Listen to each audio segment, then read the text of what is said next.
Bueno, jo sóc el Daniel Pere, tinc aquí al Filmets, tinc seleccionat el curt A Hotel Room Story, que és una història entre dos personatges en una mateixa localització, en una habitació d'hotel, tot passa dintre una habitació d'hotel, i amb dos personatges que són interpretats per l'Álvaro Cervantes i la Sarah Hill. I res, és una història d'infidelitat, no d'infidelitat, sinó és el tema de la infidelitat treballada segons dos punts de vista, cada un d'un personatge, que acostumen a ser els pensaments o les idees que té cada persona sobre aquest tema. Pues, l'Àlvaro va ser algo impressionant, jo vaig parlar amb ell cap al maig, llavors cap al juny vam fer una primera lectura i a la primera lectura el seu nivell d'anglès no era gens espectacular, vull dir, podia treballar-lo però se li notava massa l'accent espanyol, li costava una miqueta més. Això ho vam rodar a finals de novembre, per tant va passar l'estiu pel mig, a l'estiu se'n va anar als Estats Units a fer diversos cursets i allà va millorar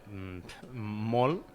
i la resposta va ser increïble, realment l'Àlvaro va ser, o sigui, no se li notava, fins i tot hi havia moments que jo el tenia que frenar a que no forcés l'accent perquè no es notava que era espanyol i jo el que volia era que es notés que eren de països, que eren dos personatges i de països diferents. O sigui, en aquest sentit va ser, l'Àlvaro suposo que ho devia explicar, però jo crec que per ell va ser una experiència bona, ell tenia moltes ganes de treballar en anglès i va ser una marca de professionalitat, de dir, hòstia, vaig aprendre a fer-ho bé i ho va fer de conya. No,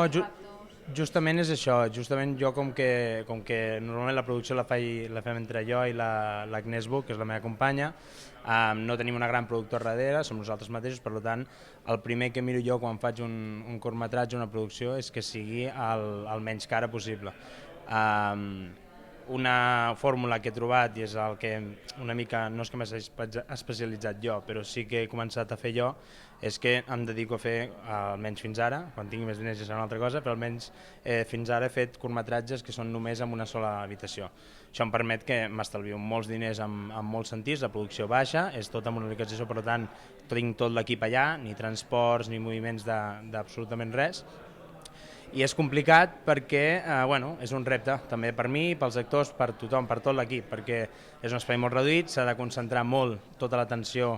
i tota la història només allà i bàsicament és un repte per mi i jo crec que pels actors perquè han d'aguantar el cinema, normalment el cinema és imatge i el cinema, quan més imatge i més diversificació d'imatge hi hagi, més senzill és que l'espectador es quedi enganxat. Llavors es tracta de que entre el guió i sobretot la interpretació dels personatges t'enganxi i et puguis quedar en aquella habitació amb ells mateixos. Tot just ara comencem, per tant el primer festival gros, sobretot a Catalunya, amb el que estem és aquest, que em fa especial il·lusió, i sobtar, no, jo crec que és una feina que està ben feta, jo crec que és un curt una mica, no diferent, perquè no vull dir que sigui diferent, però és especial en el sentit de que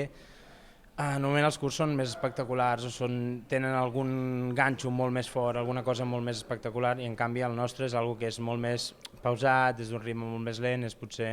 no és que sigui cinema d'autor, però és un cinema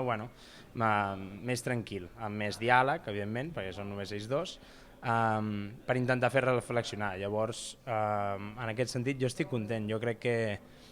que la nostra intenció és que vagi més enllà, per tant, com més vagi i més festivals vagi i més estigui seleccionat, molt millor. Sí, home, és algo, o sigui, ja et porta una marca, estar seleccionat a qualsevol festival ja és important, sigui petit, sigui gran, sigui d'un poble o sigui d'una gran ciutat, però estar en un festival que porta 40 anys enrere vol dir que fa 40 anys que s'estan fent coses, que funcionen totes, per tant hi ha una marca darrere que és més potent que si és un festival que acaba de començar.